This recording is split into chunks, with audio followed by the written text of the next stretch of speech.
Je pense que la transition, c'est le passage d'un état à un autre. Et pour passer d'un état à un autre, à la fois, il faut savoir à peu près où on veut aller. Et souvent, on ne sait pas exactement ce que va être ce futur qu'on nous propose. Et puis, il faut comprendre ce qui nous retient. Et dans ce qui nous retient, il y a un certain nombre d'acteurs qui n'ont pas du tout envie du changement. Et je pense qu'il faut faire l'effort de reconnaître les forces de résistance.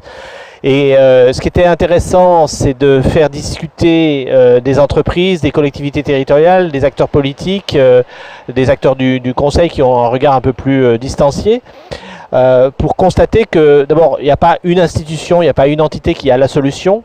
On est plutôt dans un besoin de dialogue multi-acteurs, avec l'hypothèse que dans la plupart des situations, quand il y a un problème, la solution, elle existe. Mais si elle n'émerge pas, c'est essentiellement parce qu'il y a un jeu d'acteurs qui fait qu'elle n'émerge pas. Et donc c'est à l'ensemble de ces acteurs de se mettre autour de la table et voir comment on peut faire bouger les acteurs pour que finalement la solution émerge. Regardez ce qui se passe sur l'évolution de l'énergie par exemple.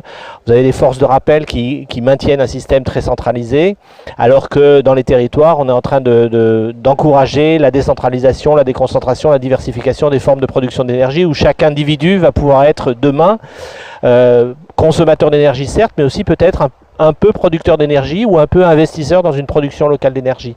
C'est un changement de paradigme fondamental qui va porter la transition énergétique, mais il faut le laisser filer, il faut le laisser partir. Et bien souvent, on a des forces de rappel qui nous empêchent d'engager ces transformations.